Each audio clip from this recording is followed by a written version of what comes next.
Nous, ce qu'on fait en fait, c'est qu'on streamline un peu le process et qu'on rend l'étude moins coûteuse et donc on en fait plus de façon plus continue. Plein de développeurs qui se disent ce qu'ils aimaient c'était coder. Moi, j'ai pas l'impression que mes journées soient moins challengeantes. Ici, c'est une skill qui va m'aider à create a spec et ensuite je vais pouvoir moi, juste avant d'aller me coucher ou avant d'aller déjeuner, lancer du coup la Ralph Loop et du coup quand je reviendrai, globalement, il aura bossé tout seul quoi. Si vous aussi vous êtes perdu avec tous ces posts LinkedIn qui vous annoncent le dernier outil qui est game changer pour votre setup de dev, alors vous êtes au bon endroit. Aujourd'hui, on va pas parler du dernier outil à la mode, mais on va parler de principes fondamentaux que tous nos CTO appliquent chez Exa pour 10x leur productivité. Ça va parler skills, ça va parler hook, et l'idée c'est qu'à la fin de cette vidéo, vous ayez tous les éléments en votre possession pour un setup de dev qui soit vraiment picobello.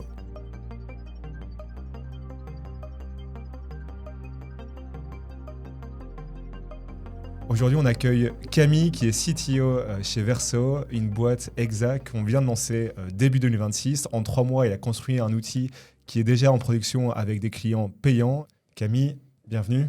Merci de m'accueillir. Avec plaisir. Alors, CTO chez Verso, avant ça, tu faisais quoi ?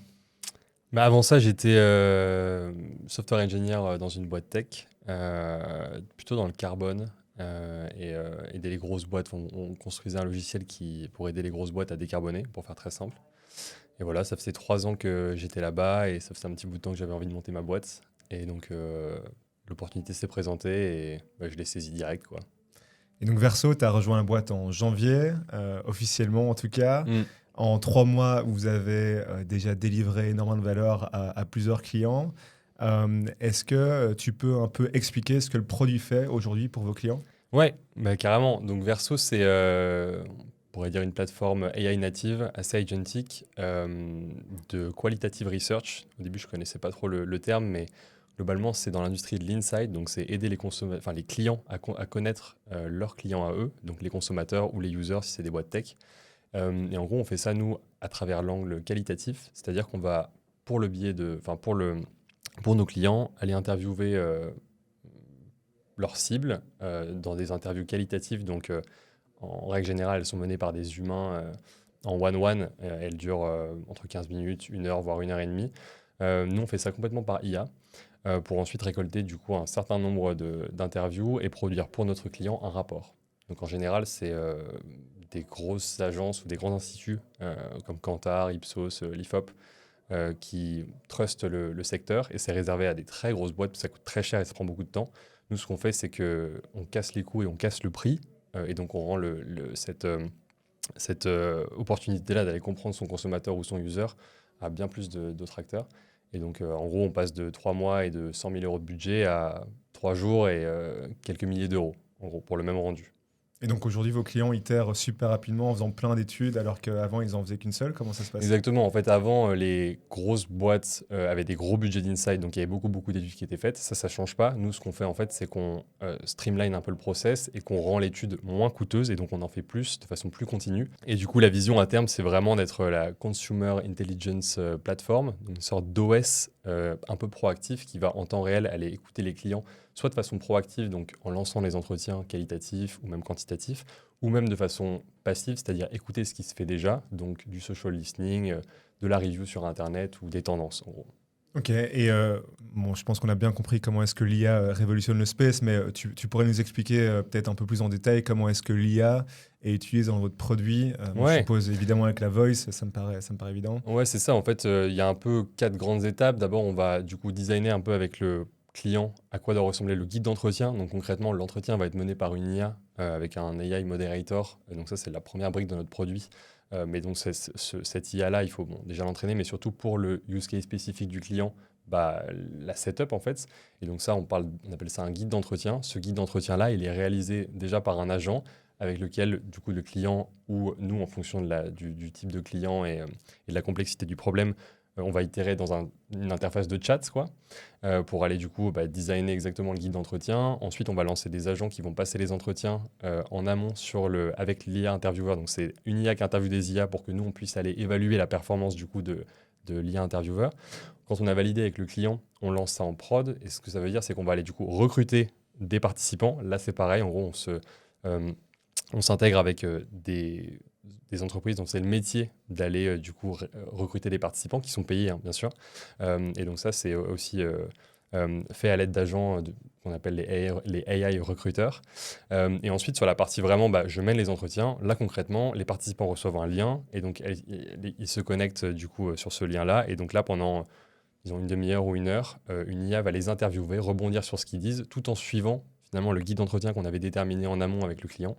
Ce qui fait qu'en fait, en une nuit aux US, on peut avoir 200 interviews qualitatives. C'est-à-dire que le matin, on revient et on a 200 entretiens qualitatifs, donc qui durent une heure. On a la vidéo, l'audio, le transcript, le screen share, parce que donc on fait aussi de la UX research. C'est-à-dire que pour je sais pas moi, une entreprise comme Google, par exemple, ils font une nouvelle fonctionnalité. Dans la nuit, on va pouvoir aller tester auprès de vrais utilisateurs. Il faut faire gaffe à ce que tu as sur ton écran quand tu passes un interview chez Verso. Exactement. Alors, tout est comment dire, on demande la permission de l'utilisateur à chaque fois, mais on fait aussi beaucoup du UX research.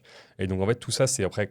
L'idée, c'est tout ça, c'est consommable c'est la dernière étape, l'analyse dans la plateforme après pour le client. Donc ça, c'est un peu la donnée brute. Il peut vraiment avoir accès à l'ensemble des transcripts, replay toutes les interviews qui sont passées. Voilà, on a pas mal de technologies aussi. On a mis en place une technologie d'analyse des émotions, aussi plus d'ethnographie, on appelle ça. Donc aller détecter à l'écran des marques, parce que parfois on demande aux participants qui passent les entretiens de montrer ce qu'ils ont dans leur placard ou des choses comme ça. C'est hyper riche en fait pour les marques. Et donc tout ça, c'est consommable dans la plateforme ensuite, qui est plutôt la partie de l'outil qui est pour le client à terme. Et donc, ce qui les intéresse, c'est non seulement d'avoir le contenu brut, mais c'est surtout d'avoir un rapport hyper structuré. Donc là, on a des agents qu'on appelle les Researcher Agents, qui en gros suivent plein de guidelines, mais plutôt que d'avoir une pipeline déterministe qui va prendre la donnée brute pour convertir dans un truc hyper standardisé. T'as pas un dashboard fixe, c'est vraiment un dashboard qui est hyper dynamique, Non, basé c'est ça. sur le type d'interview. Exactement. C'est des agents en fait qui vont réaliser une pipeline. Ça prend quelques heures, donc c'est assez complexe et on continue d'itérer au quotidien là-dessus pour aller produire du coup un rapport qui corresponde à ce que notre app connaît, c'est-à-dire l'output, il n'est pas complètement freestyle, quand même il y a des objets, des concepts concrets, mais qui s'adaptent vraiment à la flexibilité du use case donné du client et du coup de ce qu'on a fait dans les entretiens. Donc vraiment, si je résume, on a vraiment de l'IA à toutes les étapes, sur la partie design de l'entretien, sur la partie recrutement du coup des participants, sur la partie modération de l'interview, et après sur la partie plateforme, où là, il y a un truc dont je n'ai pas parlé, mais on a aussi un chat, c'est-à-dire que le client peut aller poser n'importe quelle question à la data brute ou à la data consolidée, au rapport, et tout ça, et du coup avoir des réponses hyper précises, même à des questions qu'il n'aurait pas imaginées au départ, quoi. Donc c'est full IA en gros. Et donc, on va rentrer dans le vif du sujet. Tu es arrivé en janvier, là on est début avril. Verso, aujourd'hui, c'est plus de 20 clients payants, des grosses entreprises. Comment est-ce qu'on ship un produit en 3 mois qui est enterprise ready, pour lequel les grosses boîtes sont prêtes à payer? La question est super large, mais donc déjà, je suis full-time chez Exa là, depuis janvier, mais ça fait un peu plus de temps que je bosse dessus. On va pas se le cacher. On va dire 4 mois. Voilà. Et ensuite, en fait, j'ai vraiment investi day one dans toute la partie tech, mais aussi dans la partie business. Je ne sais pas si on aura l'occasion d'en parler, mais vraiment faire en sorte que ça soit qu'on soit une AI first company. Et dans la partie, moi, c'est le sujet du software development setup, il est genre hyper intense chez moi. C'est un truc qui m'intéresse depuis super longtemps.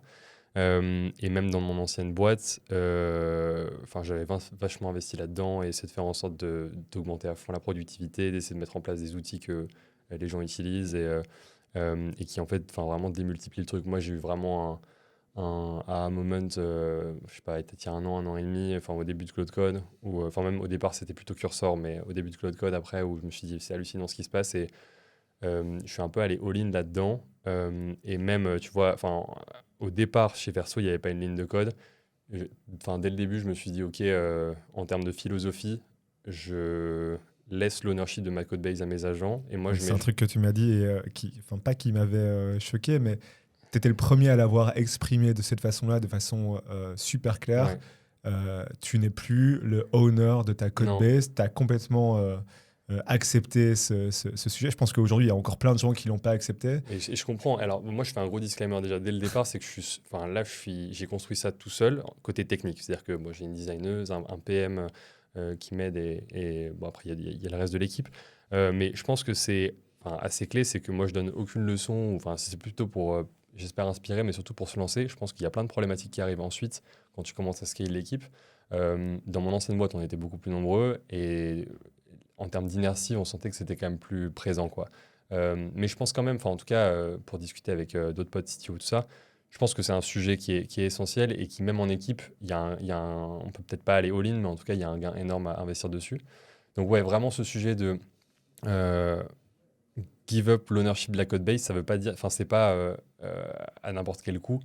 J'ai abandonné l'ownership réel de ma code base en disant la code base appartient à mes agents. Par contre, j'investis énormément dans tout ce qu'on appelle le harness engineering.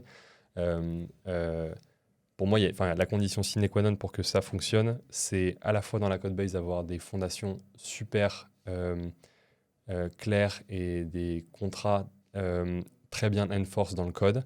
Donc, je dis que j'ai give up l'ownership, mais en vrai, je passe mon temps dans la code base quand même. Et donc, ça veut dire, si je prends juste un exemple, tu vas avoir des classes abstraites qui vont être très claires, forcer que, je sais pas, tous mes repos, par exemple, ils vont hériter de le org scoped repo, donc en gros, le repo qui va scoper à l'org ou alors au user pour faire en sorte que quand mes coding agents doivent créer un nouveau repo, en fait, ils vont regarder ce qui se fait à côté et ils vont nécessairement hériter du coup du parent qui contient toutes les abstractions autour de la sécurité, l'authentification, etc. Donc c'est vraiment être euh, très opinionné et de mettre des trucs très clairs dans la code base. Et ensuite, une deuxième chose, c'est sur la partie vraiment agent, c'est en fait leur donner les tools qu'il faut pour savoir ce que tu veux, comment tu codes, mais aussi qu'ils soient équipés pour se connecter à l'environnement, aller regarder les logs, aller regarder je sais pas, le tracking peut-être, aller regarder les GitHub, aller regarder la CI, aller regarder toutes ces choses-là, pour faire en sorte qu'ils soient le plus autonomes possible. Donc aujourd'hui, on va un maximum de behind the scenes. C'est pas quelque chose qu'on fait tout le temps chez Exam. Et donc, je suis super curieux que tu nous montres un peu ton setup et de façon hyper concrète, comment est-ce que tu gères justement tous ces agents AI pour shipper du code de Ouais, qualité en production. bah, avec plaisir. Du coup, moi, en fait, je suis repassé de full VS Code ou Cursor, donc IDE, genre proche du code, à un truc un peu plus loin du code. Enfin, finalement, je suis retourné dans mon terminal. Euh, j'ai testé des outils comme Conductor ou Superset, je crois, des choses comme ça. Euh, j'ai rien trouvé qui batte mon terminal avec tous mes alias et tous mes raccourcis. Donc en gros, ce que je fais, donc moi j'utilise les worktrees. Donc j'ai 6 worktrees permanents. Par exemple, si là je fais euh, WS, ça va regarder en gros, enfin là ça va montrer du coup mes 6 worktrees. Donc il y en a 3 qui sont en parking, ça veut dire en gros ils sont sync avec origin main et ils font rien. Et il y en a 3, le worktree 4, le worktree 5 et le worktree 6 qui sont sur des branches données, donc qui sont en train de bosser, ou alors qui ont fini de bosser, qui attendent une review, des choses comme ça. Et Euh, pourquoi 6? En fait, Pourquoi pas 4 au début, ou j'en avais oui. 4. Enfin, non, au début, j'en avais 2. Après, j'en ai eu 4. Après, j'en ai eu 6. Donc, ça, c'est vraiment un choix hyper opinionné. Mais tout le life cycle de mes worktrees, en fait, il y a plein de gens qui font des worktrees non permanents. Moi, je fais des worktrees permanents. Le life cycle de mon worktree, il est géré avec juste des alias, donc de façon hyper rapide. Par exemple, si j'ouvre, tu vois, donc là, je vais ouvrir, par exemple, avec iTerm, du coup, un nouveau profil. Donc, j'ai cliqué sur commande 2, ça a ouvert du coup le worktree 2 avec du coup une couleur donnée. Si je rouvre un autre, un autre avec worktree 2, ça va rester en bleu. Ça me permet moi visuellement de savoir dans quel worktree je suis dans cet onglet-là. Et donc tu vois, au moment où j'ai ouvert du coup le profil 2, lui ce qu'il a fait, c'est qu'il est allé se reset avec main pour être sûr qu'il soit synchronisé. Et en fait, dès que je vais faire dès que je vais coder dessus, que je vais pousser du code, que je vais aller ouvrir une paire, etc. Tout le lifecycle de mon worktree pour savoir quand est-ce qu'il doit se remettre sur main, c'est géré juste avec des alias ou avec des automatisations, quoi. Et donc, Par rapport à ça, enfin, moi par exemple, j'arrive à faire peut-être 2 voire 3 worktrees, parce que j'ai vraiment du mal à gérer ce contexte switching entre ouais, différents sujets et fonctionnalités, et j'aime bien aller go super deep ouais, dans une feature. Comment est-ce que toi tu gères cette load cognitive, et est-ce que c'est des fonctionnalités qui sont fondamentalement différentes, ou en fait ouais. tes 6 worktrees, tu t'imposes de bosser sur le même sujet et tu vas pas commencer à te disperser Donc sur moi, je me certains trucs? dis un worktree, en général, un worktree, c'est une PR. Donc si on réfléchit un peu avec le logiciel d'avant, moi, j'aime bien le paradigme des monocommits par PR. Donc en gros, je me dis, ce worktree-là, il va travailler sur une seule chose. Et par contre, je vais dans un autre worktree peut-être bosser sur quelque chose de complètement différent. Mais Ok. comme si mes 6 worktrees, c'était 6 ingénieurs différents, et je vais essayer d'éviter Compris. au début de la journée qu'ils bossent sur la même chose. Donc là, j'ai 3 worktrees ouverts. Les 3 worktrees, donc le jaune, donc le 4, le 5 et le 6, le 6 étant le rouge, je ne sais plus vraiment ce que c'est. C'est pas des trucs que j'ai forcément top of mind, et je vais peut-être y retourner dans 1 heure, dans 2 heures ou après ce podcast. J'ai pas besoin d'être toujours hyper connecté. J'essaie de bosser un peu de façon async, sauf sur les trucs qui demandent un peu du mental load, tu vois, ou de l'investissement de mon côté. Si je veux faire, par exemple, là, un des sujets, par exemple, je pourrais dire, euh, un sujet, je vais me focaliser, si on peut essayer de bosser ensemble dessus, ça va être créons un MCP pour Verso pour que nos clients ils puissent se connecter directement dans Cloud Code ou dans Codex pour aller, ou dans n'importe quel autre outil pour aller du coup, quand ils ont une étude, explorer le résultat de l'étude, pas forcément dans l'app Verso mais dans un MCP. Là, si je devais faire ça, on va peut-être pas le faire en entier, on n'aura évidemment pas le temps, mais juste pour vous montrer un peu ce que je fais, c'est que en général, je vais ouvrir du coup une fenêtre Claude. Ensuite, juste avec des raccourcis, je vais ouvrir du coup un sous-onglet, enfin un deuxième tab à l'intérieur de mon tab, donc ils appellent ça un panel, ici où je vais lancer du coup X, ici c'est Codex, donc je vais avoir mes deux à côté, enfin Cloud Code et Codex à côté. Ensuite, je vais ouvrir probablement un troisième, là j'ai ouvert le 3, je vais ouvrir du coup un troisième panel où ici je vais garder pour mon terminal, donc ici c'est GSS, c'est juste pour avoir un guide status short, donc il ne se passe rien évidemment. Et ensuite ici, je vais ouvrir en dessous, je peux lancer mon app. Donc en gros, mes 6 worktrees, je peux lancer 6 apps différentes. Ils sont connectés à 6 DB, à 6 back, 6 front, etc. Donc là, j'ai juste besoin de faire un D. Donc vous voyez à quel point j'ai investi dans mes alias. C'est-à-dire que pour lancer Cloud Code, j'appuie sur C. Pour lancer Codex, j'appuie sur X. Pour lancer tout mon setup de dev, donc l'environnement pour que l'application run sur cet environnement, j'ai juste à appuyer sur D, quoi. Donc et tout ça, je le fais hyper rapidement. Si je viens ici sur mon Worktree 1, je peux faire exactement la même chose. Voilà, et en 2 secondes, en fait, j'ai l'ensemble. Je peux me balader du coup avec les raccourcis dans les différents panels. Et ça me permet moi d'être super efficace. Donc là, si je voulais du coup, en gros, commencer à bosser sur un MCP, ce que je ferais probablement, c'est que je demanderais à Whisperflow, enfin via Whisperflow, je mettrais un prompt à Claude et je mettrais le même à Codex pour essayer du coup de leur demander en gros, je pourrais le faire, I would like to create an MCP for Verso's user so they can, once they are authenticated, like converse with the AI chats which already exists in Verso, so that they can do it from any other tool. I think that we should use the Python MCP library, which is pretty good. And try to explore a bit and tell me if you have any questions. The goal is to plan first. Donc là, c'est ce que en général, je parle en anglais, c'est un peu une habitude que j'ai prise, mais et donc ça, ce que je vais faire, c'est que je vais envoyer ça du coup à Claude. Là, je vais copier-coller. Bon, c'est un peu manuel, mais à Codex. Et donc là, en gros, je vais les laisser run. Donc, ils vont aller explorer la codebase, etc. Donc là, on voit que Claude, il a utilisé le Superpowers, le brainstorming skill de Superpowers. Je suis pas hyper fan de celle-là, enfin, surtout quand c'est des tâches qui sont faciles. Là, en l'occurrence, créer un MCP, en vrai, ça me va qu'ils prennent le truc de façon un peu, enfin, qu'ils mettent un peu l'artillerie lourde. Là, Codex, lui, il utilise plutôt les skills que moi j'ai créé dans la code base. Et donc, du coup, tes skills sont partagés entre Codex et Claude. Comment est-ce que tu gères ça? Ouais, ça c'est une bonne question et c'est un truc sur lequel je me suis un peu pris la tête. On peut pas simplement faire des symlinks, donc en gros juste créer un fichier qui va être utilisé dans les deux parce qu'il y a des spécificités au niveau des arguments et même parfois en termes de structure et tout. Donc ce que je fais, enfin là c'est un peu bête et méchant, mais dans mon Claude.md ou mes agents.md, en gros je dis dès que tu touches à une skill d'un côté, tu dois le faire de l'autre. Parfois il oublie, mais j'ai tous les jours un cron job qui va tester, enfin qui va vérifier que le setup, enfin en gros le folder .claude et le folder .codex sont à jour, c'est-à-dire en Ok. gros que donc et ça c'est un truc ça ouvre une paire tous les jours. Et donc, c'est un peu la running joke. Verso, c'est la codebase qui ne dort jamais. Parce qu'il bosse la nuit et le matin, quand il revient, il a juste à review le job de ses agents. C'est ça? Ouais, c'est ça. J'ai mis en place des cron jobs. Donc, avant que Claude rende ça possible avec les schedule tasks, je les ai mis simplement sur mon Mac. Il y a Codex aussi, d'ailleurs, hein, possible. ouais, Depuis Codex la aussi, ouais. dernière release. Probablement, mais donc moi, c'est géré sur mon Mac. Et donc, si mon Mac est ouvert, ça fonctionne. Il faudrait que je le mette sur mon Mac mini, mais si mon Mac est ouvert, ça fonctionne. Sinon, juste ça lance pas le process. Mais euh, toutes les 2 heures, peut-être, ou même un peu moins, j'ai des auto-improve ou des auto-config euh, PR qui sont créés. Donc, c'est des clouds ou des codecs headless qui sont lancés par mon terminal. Enfin, du coup, par un background cron job sur mon Mac, et qui va du coup aller faire des choses en suivant des skills et ensuite créer une PR. Et notamment dans ces choses-là, il y a, enfin, il y a chaque jour, il y a un de ces cron jobs qui va vérifier que le folder Claude, enfin de setup Claude et le folder de setup Codex soient à jour.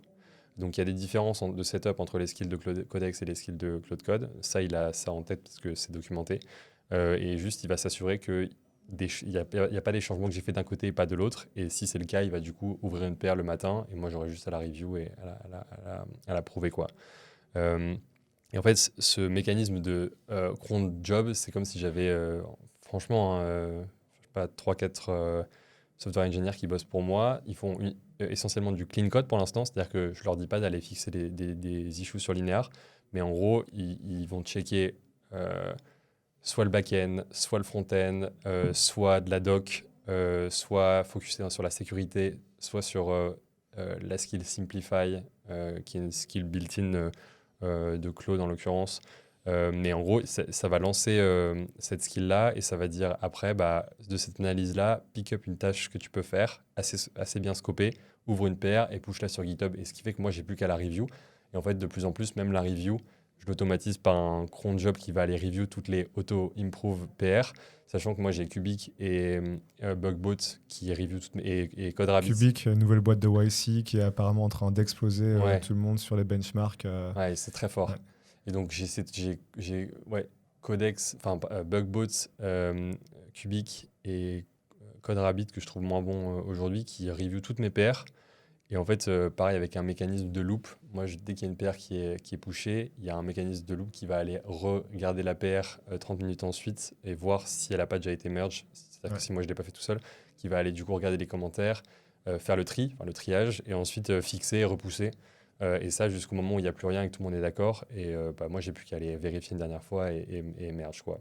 Juste par rapport à ça, l'intérêt vraiment d'en avoir trois, et on le voit dans toutes nos boîtes, c'est juste d'augmenter le coverage et la plupart du temps, ce qui est remonté par Bugbot ne va pas forcément être remonté par Cubic et vice-versa. Et donc, si vous pouvez vous le permettre d'un point de vue coût, je pense que c'est vraiment une bonne pratique à avoir d'en avoir trois, même parfois quatre, Ouais. de ce que j'ai pu voir dans certaines boîtes, Et quoi. ça, franchement, c'est ouf, mais je pense qu'ils ont tous des free trials de 15 jours. Donc, en fait, juste tester, se rendre compte. En fait, c'est trop fort, hein, mais c'est pour ça qu'on les paye après. Mais se rendre compte, du coup, que quand ça marche plus, qu'on a l'impression d'être à poil, quoi, et qu'on n'arrive plus à merger soi-même. En vrai, Bugbot ou Cubic ou autre, enfin, je pense il y a aussi Greptil ou il y en a plein d'autres. Enfin, pour moi, il joue vraiment le rôle. Enfin, ça coûte assez cher, hein, mais il joue vraiment le rôle de staff ou senior software engineer. Il review toutes les PR, même celles que moi je fais en collaboration avec Codex ou avec Claude Code. Mais c'est une sécurité énorme, quoi. Et enfin, le prix que ça coûte par rapport à un software engineer senior, c'est juste dingue. Et il flag des trucs de fou. Je pense que c'est important de se faire un taste sur ce qu'on aime bien ou ce qu'on n'aime pas. Ouais. Typiquement, CodeRabbit, je regarde presque plus aujourd'hui, juste parce qu'aujourd'hui, je trouve que c'est moins bon. Et Cubic, je trouve ça vraiment cool. Bugbot, ça fait longtemps que j'utilise, donc je le garde parce que pour moi, ça fait partie de mon. Ta stack, quoi. Ouais, c'est mon ingénieur que j'aime bien, quoi. Mais ça, je pense que c'est super important d'aller là-dedans. Juste, ça slow down un peu le temps de time to prod, quoi, parce que du Ouais. coup, mon pré-commit, moi, j'aimais bien, enfin, ma CI, j'aimais bien la faire très courte pour que justement je puisse shipper fast. Juste quand on rajoute ça, enfin, souvent, c'est 10 minutes de review minimum. Et donc, on retombe dans un truc un peu une logique de grosse team où il faut attendre de la review, etc. Et justement, par rapport à ça, donc typiquement, on parle du skill Simplify. Enfin, moi, je l'avais par exemple en pré-commit. Donc, tu vois, c'est pas quelque chose que je fais tourner la nuit. Je le fais. Enfin, c'est partie de mon flow de développement. Pourquoi est-ce que toi, tu as choisi justement d'avoir Secron qui tourne la nuit avec ces skills-là? Et puis après, est-ce que tu peux nous donner un peu Mm. d'autres exemples de cron qui tournent la nuit et que tu utilises aujourd'hui, quoi? Donc, pour tout ce qui est clean code, moi je considère que tout ce qui se passe sur la review et sur la création du code, on est censé déjà couvrir un peu. Mes coding agents utilisent des documents Markdown dans mon code qui listent en gros les guidelines, que ce soit front, genre lié à React, lié à TypeScript, que ce soit back-end. Et là, ça va être spécifique, donc Python Fast API, mais ça se trouve, ça va être sur la partie repo, sur la partie service, même en termes de taste, encore une fois, ce que j'aime bien, en termes de séparation des concerns, des concepts que j'aime bien, enfin des patterns que j'aime bien, etc. Donc ça, je considère que c'est au moment où tu crées l'APR que ce fameux simplify ou ces guidelines, j'essaie de les enforcer. Donc c'est pas ils font ce qu'ils veulent et ensuite il y a une review très dure, c'est ils font ce qu'ils veulent mais dans le harness que moi j'ai built, en utilisant notamment des skills. C'est-à-dire qu'il n'y a pas une seule PR qui est ouverte sans qu'il n'y ait pas eu la skill review current work, que en gros Claude n'est pas review codex si c'est codex qui est codé ou l'inverse. Donc vraiment, il y a un truc très très intensif quand même d'auto-review pendant qu'il implémente. Et même, j'ai une skill qui s'appelle juste implement, qui va du coup aller référencer plein d'autres skills qu'il faut faire, typiquement. Donc, lire du coup les fichiers de guidelines, implémenter, ensuite lancer review current work, qui est une skill que j'ai créée dans Codex ou dans Cloud Code. Ensuite, si c'est un changement front-end, lancer la skill QA browser, donc où c'est inspiré de la skill de Vercel. On partagera toutes les skills sur la vidéo YouTube, ils seront en téléchargement. Voilà, et donc ce truc-là, implement, cette skill implement, qui du coup est utilisée presque tout le temps par mes agents qui codent, elles vont appeler elles-mêmes plein d'autres skills. Et c'est un truc, qui un peu s'auto-alimente. Et donc parfois je code et en fait il y a un autre worktree qui est en train de QA dans le browser, donc il y a un browser qui s'ouvre dans mon... Je trouve ça assez marrant. Mais donc, pour répondre plus précisément à ta question, cette étape 1, l'étape 1, c'est pendant l'implémentation, être sûr que les guidelines elles soient bien respectées. Après, il y a la review classique dans la PR, ça c'est important. Et par contre, il y a cette notion de clean code ou de refactor, il y a une notion un peu d'harmonie de l'ensemble de la code base. Et c'est ça que moi je passe en compte. Donc tu vas aller essayer d'élargir le scope de la review au-delà de la PR, donc vraiment te demander exactement. Comment est-ce que ça s'intègre parfaitement dans ta code base, quoi. Franchement, c'est con truc. Pour l'instant, je te dis, c'est que du clean code, mais je pourrais aussi faire les liés à linéaire, donc aller voir dans linéaire et peut-être faire des PR liés du coup à plutôt de la production. Mais du coup, c'est pas un simplify, c'est vraiment un skill que toi, tu as créé qui va Si je dois résumer, c'est genre, j'en ai par exemple 8 par jour, je vais avoir 8 PR ouvertes par jour, mais ça c'est aujourd'hui, peut-être demain j'en aurai moins, peut-être demain j'en aurai le double, je sais pas. Mais en gros, ça va être, lance la skill audit backend, tu vois. Ouais. Je fais des slash comme ça avec mes mains, mais tu vois, audit backend. Et en gros, la skill audit backend, elle va lire les guidelines du backend. Il y a d'autres choses qui sont ajoutées, etc. Sur comment est-ce qu'on écrit du bon Python, par exemple. Et produit un rapport avec, tu vois, un tableau avec le niveau de criticalité, à quel point c'est compliqué à fixer, etc. Ouais. Et ensuite, juste la skill qui wrap ça dans le auto-improve, elle va appeler cette skill-là. Et ensuite, la skill auto-improve, elle va dire, parmi ces choses-là, essaie de trouver le meilleur trade-off complexité-value et créer une PR qui va faire ça. Donc tu vois, tu pars d'un truc super large et ensuite juste lui il va pick up un truc. Et en fait moi je parie sur le fait que jour après jour, en fait ça clean ta code base, tu vois. Ouais, pas besoin de tout cleaner d'un coup, Ouais. parce que c'est juste quand je run cette skill tout seul, juste il y a des milliards de sujets et tu t'y perds. Mais c'est vraiment au quotidien, tu vois, d'avoir des choses qui clean ta code base et qui à la fin gardent un vrai niveau de qualité, tu vois. Et donc la nuit, a priori, tu n'as pas d'agent qui tourne pour développer des nouvelles fonctionnalités. On est vraiment sur du refactoring et du cleaning. Donc ça, c'est le deuxième type, mais ça, c'est moi qui les setup. Et donc, c'est pas de façon automatique. Enfin, c'est moi qui vais dire, OK, genre cette nuit, j'ai absolument pour demain, j'ai besoin de bosser sur un nouveau feature. L'exemple du MCP, là, ce serait un bon exemple en réalité. Donc ici, par exemple, imaginons qu'on ait fini le scoping. Bon, là, c'est pas le cas, mais par exemple, je pourrais dire, ce truc-là, c'est la fameuse Ralph Loop. Et donc tu peux vite faire expliquer la Ralph Loop parce que je suis pas sûr que tout le monde a... Ouais, la Ralph Loop en gros c'est de dire c'est une boucle un peu infinie dans le terminal, enfin infinie, où concrètement on définit une spec en amont, donc voilà le travail qu'on aimerait, genre job to be done, et on va dire il y a une boucle vraiment en bash quoi, qui va à chaque itération aller lire les specs, aller consulter du coup un fichier Markdown qui tient au courant de là où on en est dans l'implémentation, ouvrir un Cloud Code pour faire uniquement le step d'après, le Claude Code, encore une fois, au Codex, hein, vraiment, c'est assez agnostique. Codex, du coup, ou Claude Code, il va faire cette step-là, donc il va faire l'ensemble, il va créer une PR ou comité, enfin, ça dépend un peu en fonction de comment on veut faire les choses, et ensuite, il va updater, du coup, le fichier un peu de tracking, quoi, en disant, bah, ce step-là, il est fait, voilà les learnings, voilà les issues, voilà le résultat, et ensuite, il va skill, et du coup, la boucle continue. Donc, il y a un nouveau Claude Code ou un nouveau codex qui va du coup aller pick up ce truc-là. Enfin, le terminal va du coup lancer un nouveau codex ou un nouveau Claude Code, consulter l'état de là où on en est et du coup pick up le truc. Et en gros, l'idée, c'est que à la fin du process, tout soit fini, quoi. Donc, on essaie vraiment de le faire bosser en autonomie. Bon, il y a des choses, il y a des mécanismes encore plus smart mais en gros, la grande idée, c'est ça. Et c'est pour éviter du coup d'overload le contexte et d'arriver à une sorte enfin ouais, c'est responsabiliser, séparer les concerns et responsabiliser plein d'agents différents. La vérité, c'est ce qu'il y a dans le Markdown et le file system Ouais. et jamais ce qu'il y a dans la context window. Donc là, voilà, là, moi, ma Ralph ici, c'est une skill qui va du coup m'aider à create a spec, donc le fameux spec file dont je parlais tout à l'heure. Je vais juste dire yes, please create it autonomously. Donc, c'est vraiment pas ça qu'il faut faire, mais c'est juste pour vous montrer. Et donc là, l'idée, on va créer ensemble du coup le setup, enfin la spec, et ensuite je vais pouvoir moi juste avant d'aller me coucher ou avant d'aller déjeuner, lancer du coup la Ralph loop avec la spec que j'aurai faite. Et du coup, quand je reviendrai, globalement, il aura bossé tout seul, quoi. Et ça, typiquement, ce genre de tâche, elle tourne pendant combien de temps? Ouais, ça dépend, mais moi j'ai déjà cramé tous mes crédits, enfin Claude ou OpenAI, juste sur une nuit quand c'était un peu vénère. Mais enfin, franchement, c'est marrant. Parfois, ça peut vraiment prendre du temps. Ça dépend ce que tu demandes. Il y a des choses. Moi, j'essaie aussi pas mal avant de productiser des process. J'essaie vraiment de les faire un peu manuellement, mais en fait, du coup, plutôt avec les agents de coding où ils vont faire des choses business en réalité. Enfin, c'est plutôt des pipelines métiers quoi qui vont être exécutés. Euh, donc ça peut être assez consommateur de tokens. Et donc, ça peut prendre 2, 3, 4, 5 heures. Alors ouais, sur Internet, tu trouveras des gens qui ont fait tourner des Ralph Loop pendant 3 semaines. Bon, après, je pense que c'est un peu qui a la plus grosse, quoi. Mais...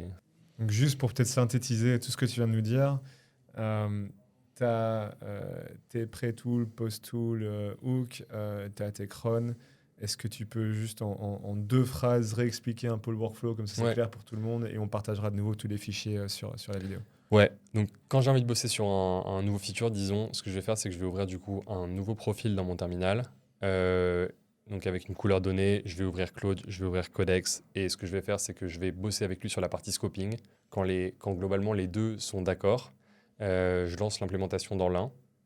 Et ensuite, du coup, l'implémentation, ça veut dire implémenter et ensuite faire la review, l'auto-review tout seul. Ensuite, le deuxième qui a tout le contexte va aller review le premier, donc le travail du premier, donc il va aller regarder le guide diff et faire la review. Et ensuite, on va du coup, il y a une skill qui va créer une PR. Je touche plus au commit, en gros, je touche plus à Git, je touche plus à GH, la command line de GitHub, tout ça, j'ai abstrait tout ça, qui va du coup ouvrir une PR. Et donc là, c'est pareil, j'ai des skills qui vont aller attendre, wait les commentaires du coup de Cubic, Bugboats, ces reviewers-là, et ensuite aller fixe si besoin, et voilà, jusqu'au moment où le state est soit completed, prêt pour moi à faire ma final review, soit il y a des soucis ou alors il y a des trade-offs à faire. Ça, c'est écrit de façon très explicite dans les skills. Prends pas des décisions, breaking ou alors one-way door sans moi. Et dans ce cas-là, moi, il va avoir besoin de mon input. Mais c'est un peu ça mon workflow. Il y a des choses aussi, des petites subtilités, c'est que, des choses que je pense assez utiles aussi, et c'est un peu des low-hanging fruit comme on dit, mais de mettre des pre-tool hook, des post-tool hook, post-tool hook. Donc c'est des choses c'est des petits scripts que va exécuter Claude en l'occurrence, ça n'existe pas, ou alors peut-être que ça existe chez Codex, mais je ne suis pas hyper au courant. Donc c'est quand tu lances un tool, ou donc en gros quand tu vas lancer une action, donc tu vas, je sais pas, read a file ou une bash commande ou des choses comme ça, d'exécuter des choses de façon programmatique, quoi. Donc ça va être le pre-tool use, il va permettre de empêcher certaines choses. Par exemple, pour remove un file, ou pour aller faire des opérations en DB, de reset, toutes choses comme ça, tu peux les bypass. Donc, c'est-à-dire que si Claude fait ça, en fait, il va être bloqué, il ne pourra pas le faire. Ça, c'est un truc que je mets pas mal en place. Et en post-tool use, je sais plus exactement tous mes usages, mais ça, par exemple, aller loguer l'ensemble des tools qui ont été utilisés, enfin qui sont utilisés au quotidien, pour après faire un audit de toutes les skills qui ont été invoquées, tous les tools qui sont utilisés, et du coup, de regarder celles qui sont jamais utilisées, peut-être les prunes, ou des choses Ouais. comme ça. Ça, les hooks, c'est pas mal, on n'y pense pas souvent, mais je trouve que ça peut avoir un high impact assez vite, notamment en termes de sécurité. À fond, surtout qu'une fois que tu les mets en place, ça tourne tout seul et Ouais. tu dois plus y penser, quoi. Et par rapport Les aux... hooks, par exemple, ils peuvent aller, autosave, ils peuvent aller reformater. On peut faire ça sans attendre le pré-commit ou alors sans. Ouais. C'est assez utile en vrai pour tout ce qui est formatting, linting, etc. À fond. Et sur les skills, on a beaucoup parlé. Est-ce que tu as des skills, pas techniques, mais business, Ouais. spécifiques à la logique métier de Verso? Ça, j'ai pas mal investi là-dedans. Donc, il y a toute une partie de ce que j'ai mis en place dont je parle pas ici, dont on n'a pas trop parlé, mais qui est notamment plutôt pour les équipes business de Verso. Donc, chez Verso, tout le monde a Codex, tout le monde a Cloud Code, tout le monde a le terminal. C'est vraiment le day one, je C'est suis l'onboarding, quoi. c'est l'onboarding. C'est trop marrant. Un Avec stagiaire. le skip dangerous permission ou pas pour tout le monde? Non, pas pour tout le monde. Et j'essaye, mais ça pareil, c'est des choses qui se mettent en place au fur et à mesure, mais j'essaye de vraiment de faire en sorte. Moi j'essaie d'être le plus permissif possible. Juste, il y a certaines choses, avoir accès à la DB de prod quand on est stagiaire et qu'on vient d'arriver, je trouve que c'est peut-être un peu. Faut peut-être un peu plus se familiariser avec les outils et être sûr que de ça. Donc, de toute façon, c'est un harness qui se build au fur et à mesure.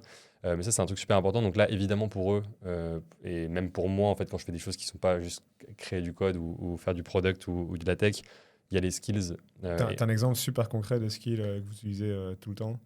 Il y en a 1000, mais genre, ouais, ça va être répondre à un email, ça va être créer le contexte pour un client, une étude donnée dans la knowledge base. Ça va être, donc, c'est-à-dire, il va aller lire tous les clap, meetings, transcripts, tous les mails, liés à un client et une étude, et aller dans la knowledge base de Verso, aller populate des sortes de fichiers templates qui vont être utilisés par nos agents pour aller créer du coup le study guide dont on parlait au début, donc le déroulé de l'entretien qu'on va donner après à nos IA pour faire passer les entretiens. Okay. Ça va être écrire un post LinkedIn, des choses comme ça. Et donc, un truc super important, ça c'est un truc que je peux montrer, mais c'est une skill du coup qui s'appelle Teach, les deux longs. Et en gros, c'est pour apprendre très rapidement à Claude ou à Codex de faire quelque chose en général qu'on vient de faire ensemble.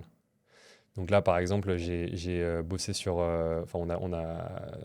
ça n'a pas aucun sens ici, mais on a bossé sur la spec de la Ralph Loop pour créer un MCP server pour Verso. Là, je pourrais lui dire teach, mais bon, il le sait déjà le faire, mais write a spec for MCP server, ça n'a absolument aucun sens. Mais donc ça, c'est vraiment rendre hyper facile l'auto-improvement du harness. Donc ça, c'est pareil aussi dans toutes les choses qui sont pas liées à la code base, mais pour les autres personnes de l'équipe.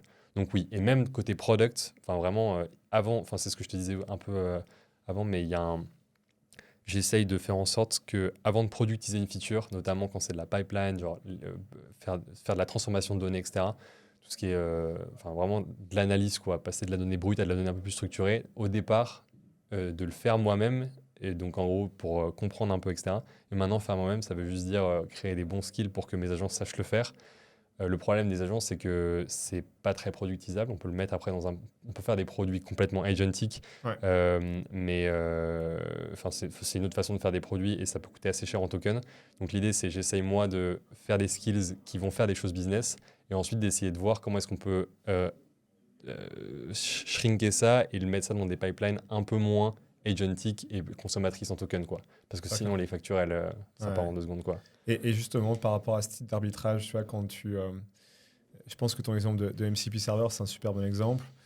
Si moi, je devais faire ça aujourd'hui, c'est sûr que je partirais soit dans Codex, soit dans Claude, mais je demanderais à l'autre de review le plan dans ce cas-là, dans le sens où c'est une fonctionnalité qui est quand même relativement complexe, sur laquelle tu peux avoir des problèmes de sécurité, où il y a beaucoup de questions qui se posent. Toi, à quel moment est-ce que tu fais cet arbitrage où tu te dis, OK, là, il faut que je lance les deux en parallèle ou que je fasse review l'un à l'autre? Franchement, presque tout le temps. C'est rare qu'il y ait une paire qui ne soit pas créée sans que les deux soient passés dessus. Là, tu vois, il a fait des choses. Il a créé un design doc de MCP server. Là, ce que je vais faire tout de suite, c'est que je vais review current work. Et donc, lui, Donc si je regarde mon guide diff ici, il y a du coup design FCPSA. Moi, je ne l'ai même pas lu, mais tout de suite, du coup, la codex, je lui demande du coup avec cette skills review current work que j'appelle du coup vraiment de façon. Moi, j'aime bien appeler de façon déclarative mes skills et pas juste rely on the fact that maybe Claude ou Codex va les utiliser tout seul. Et donc là, voilà, vraiment, il va suivre le process. Là, il va du coup aller lire les bons Markdown files, donc doc access architecture, doc infrastructure, enfin voilà, toutes ces choses-là, pour aller du coup avoir la bonne, si tu veux, la bonne compréhension du sujet, le bon niveau d'attente de mon côté pour moi. Là, c'est ni du back ni du front, donc en vrai, il y a quand même moins de fichiers de guidelines à aller lire. Et ensuite, du coup, il va suivre les instructions qui sont dans le skill Review Current Work, qui est un skill assez central, moi, dans mon boulot. Et du coup, après, tu vas avoir, aller du coup faire une sorte de rapport en disant les issues à fixe, des questions que je pourrais avoir, un résumé et genre, est-ce que c'est LGTM ou est-ce que c'est needs changes, quoi. Et voilà. Et donc, moi, tous ces process, ça, c'est quand on code avec des agents. Là, j'ai un moment où j'attends, du coup, et donc je vais repartir sur mon autre worktree. Je vais du coup ici, comme je te disais, aller relancer du coup mes différents. Donc là, il se passe rien ici.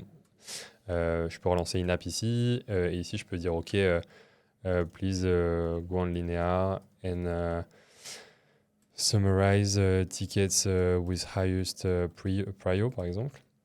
Donc là, je vais pas demander ça à Codex parce que je sais très bien qu'il va bien s'en sortir. Mais ensuite, je vais attendre le résultat. Ici, hop, c'est bon, j'ai mon truc. Donc ici, il me dit, OK, il y a pas mal d'issues ici dans ton truc.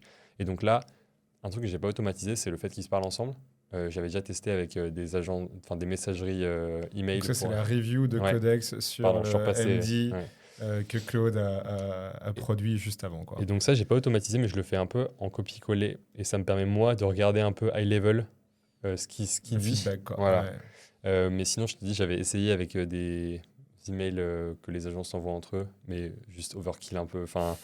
Et donc là, en gros, ce que je vais le faire. système, c'est le meilleur moyen pour qu'il communique. Oui, en vrai, je pourrais très bien lui dire d'aller faire la review quelque part, que lui, il aille la lire. Juste, moi, ça me permet un peu de lire. Donc là, je vais vers Check Reviews. Check Reviews, c'est une skill assez simple, mais en gros, ça dit un autre agent qui a peut-être moins de contexte que toi a fait une review. Est-ce que tu peux assess sa review, triage un peu ce qu'il dit, et selon toi, qu'est-ce qu'il faudrait faire? Et si, je peux passer des arguments en gros en disant fixe tous les trucs et après créer la PR. Enfin, c'est ce skill-là, en gros, elle sait quoi faire. Donc là, je lui donne ça, et donc lui, il va triage du coup la review de Codex. Et ensemble, en gros, je vais itérer comme ça jusqu'au moment où soit moi je vais prendre une décision, soit eux vont être d'accord. Et la step d'après, du coup, ça va être du coup de lancer, là en l'occurrence, ce serait Implement, qui est ma skill, qui référence plein d'autres skills dont on parlait plus tôt. Et que tu peux lancer sur l'un ou l'autre, vu que ça veut juste aller lire le fichier MD exactement. que tu as créé. Quoi, en fait, exactement. Voilà. Et donc là, oui, là en l'occurrence, on était dans le contexte de la Ralph Loop, mais bon, peu importe. Mais oui, en gros, ce serait ça l'idée. Moi, j'aime vraiment, en fait, c'est un peu comme dans tout, hein, que les choses, qu'on soit sur du stateless en soi entre Codex et Claude Code, que tout soit interchangeable. Et c'était l'autre chose dont on parlait tout à l'heure de comment est-ce que les skills Codex et les skills Claude Code, on les met, on fait en sorte qu'elles soient à jour et tout. Pour moi, c'est assez important qu'il n'y en ait pas un qui prenne le devant sur l'autre et que du coup, je sois assez dépendant. En ce moment, on a plein de problèmes sur Anthropic où il y a des outages tout le temps. Des outages tout le temps. En fait, il y a plein de gens qui sont complètement keblo. Enfin, moi, je pars sur Codex juste et c'est OK, quoi. Ouais, et demain, s'il y a un autre modèle, je le prendrai. Enfin, un autre provider, je le ferai avec grand plaisir aussi. Mais être agnostique et pas locked-in, quoi. C'est assez important. Ouais, ça, je pense que c'est vraiment la clé. Et de toute façon, tous ces principes-là qu'on vous montre, ils sont applicables, peu importe le modèle qui tourne derrière. Et donc, là, Camille, tu as fait ta spec.md. Elle a été review par Claude et par Codex. On a lancé la commande implement qui vient de délivrer la fonctionnalité. Maintenant, c'est quoi l'étape dans ton workflow pour vérifier que tout marche? Donc là, en l'occurrence, disons que ce soit un changement front-end et qu'on a implémenté, par exemple, dans la page des interviews, la possibilité d'aller changer la vitesse de visionnage de la vidéo, des recordings du participant. Là, ce que je vais faire, c'est que je vais juste... soit le coding agent, il le fait tout seul. Là, en l'occurrence, disons que c'est moi qui vais le lancer manuellement. Je vais appeler cette skill-là et je vais lui dire, je peux lui donner exactement une URL sur laquelle il faut qu'il se connecte. Donc là, je lance du coup mon app localement dans le Worktree 3. Et là, je vais lui dire, please check that the speed variation button works in the player. Et donc, Incroyable. lui, là, il n'a pas le contexte dans la discussion, mais s'il savait quel fichier il avait modifié tout de suite, il ne se poserait pas 1000 questions. Peut-être que là, il va peut-être se poser un petit peu plus de questions. Et là, ce qui va se passer, c'est qu'il va trouver les credentials pour aller se login dans Verso, donc dans mon app localement, lancer un browser ici. Pouf, il est déjà connecté. Là, ensuite, il n'est pas dans la bonne organisation, donc je pense qu'il va changer tout seul. OK. Et donc là, il est exactement sur l'URL que je lui avais donné. J'espère qu'il va trouver. Là, il y a le petit x1 sous la vidéo, donc je peux avec ma. Ah, voilà, il est déjà en train de le faire. Si on regarde ce qui se passe côté terminal, donc là, il est en train du coup de cliquer, Playback button, voilà, on y est. de prendre des snapshots à chaque fois.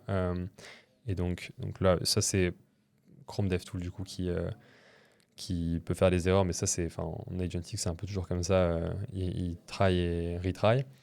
Good, popover is open again. Donc là il a mis en x2, donc je sais pas s'il va lancer la vidéo. Moi je peux lui donner des instructions aussi, play the video to make sure it's in is working. Ça c'est quelque chose qui est pas mal aussi d'aller passer des commandes, donc interagir avec Codex et Claude Code qui sont en train de travailler pour donner un peu du feedback en live. Alors, je suis complètement d'accord avec toi. Et donc, c'est ça que je trouve dingue avec ton setup par rapport au mien. C'est comment est-ce que tu fais pour donner ce feedback quand on a 6 qui tournent. Tu décides un peu c'est ce que lesquels je sont dis. les plus importants. Ouais, en fait, les 6 bossent jamais en même temps.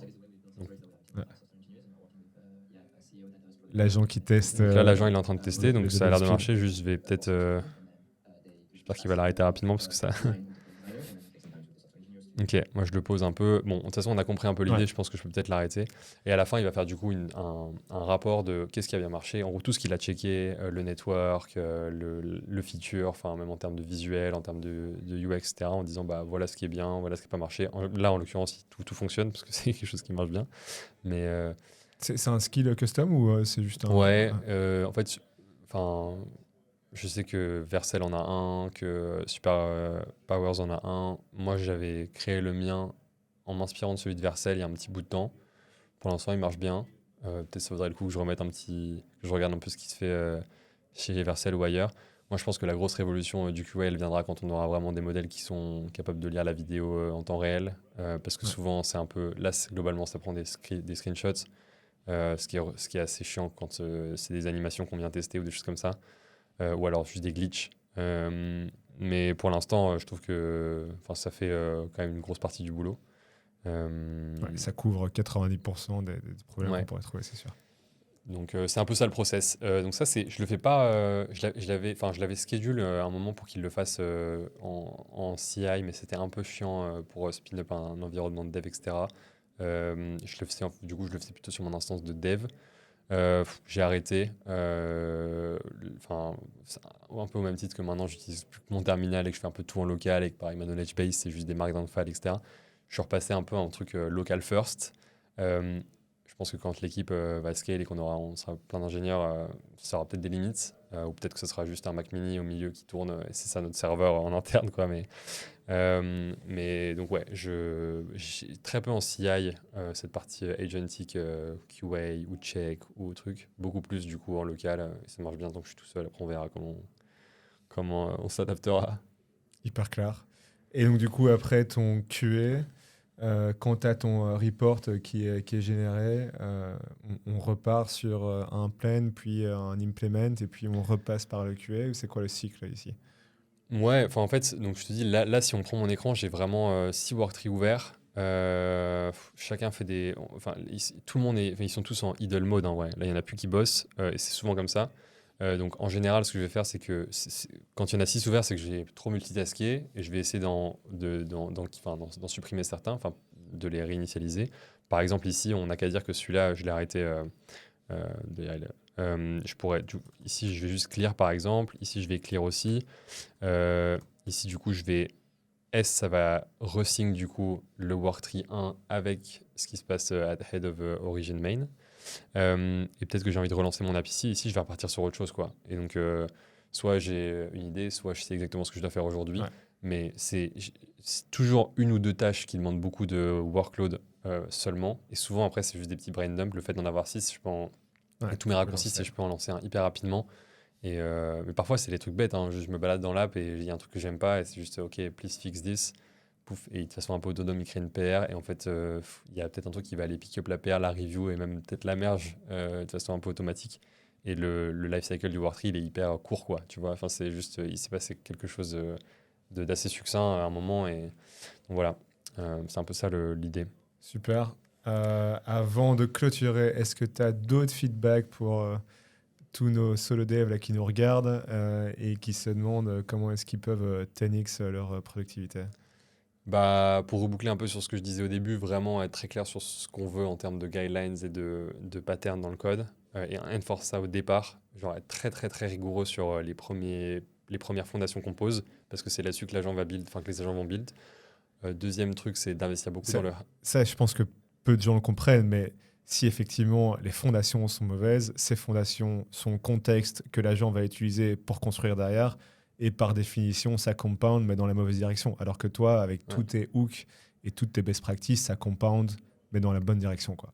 C'est ça, je pense que c'est une des deux composantes essentielles, les fondations soient claires, Ouais. et prendre le temps aussi dans la mesure où au fur et à mesure on s'éloigne de l'ownership de la code base, prendre le temps à un certain moment de step back et de se dire ok, je vais aller make sure de tout ce que j'ai créé, toutes les guidelines que moi j'ai écrit en dur sont toujours valides aujourd'hui. Est-ce qu'il n'y a pas des areas de ma code base qui sont pas bonnes, enfin, ou alors qui ont un peu drifté, et dans ce cas-là, voilà. Mais vraiment demander de but en blanc, mon front-end, c'est quoi les principaux enjeux en termes de non-séparation des concerns? C'est un truc un peu bête, mais quelles sont les plus grosses je sais pas, code duplication, ou alors, enfin, vraiment, et de faire ça de temps en temps, ça permet d'identifier du coup les endroits où ça a un peu drifté dans un endroit qu'on n'est pas hyper, avec lequel on n'est pas hyper aligné, et du coup de investir un petit peu pour fixer ça.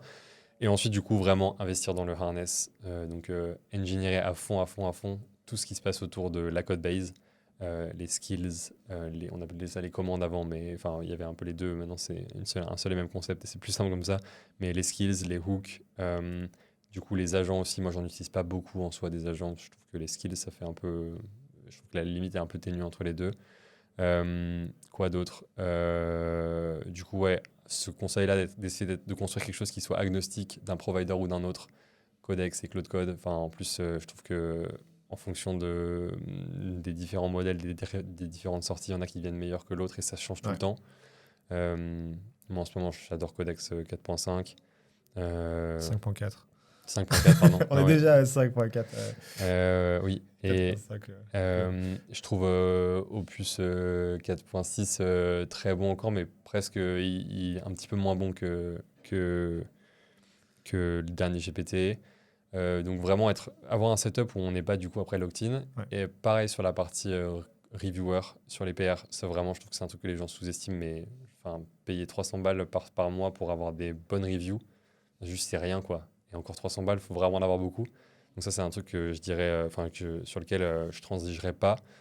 Et puis, ouais, vraiment se mettre dans cette mentalité-là de toujours auto-improve, ou alors improve soi-même tout ce système pour que à la fin, on ne perde pas en qualité, quoi, et qu'on arrive toujours à scaler un peu son impact. Et je pense vraiment que le boulot qu'on a fait, enfin, c'est pas du tout pour me jeter des fleurs, mais j'aurais été incapable de faire ça il y a un an, enfin, ou plutôt le résultat où on est aujourd'hui, ça aurait été, il aurait fallu, je sais pas, 2 ans peut-être dans la réalité d'il y a un an pour y arriver. Ouais.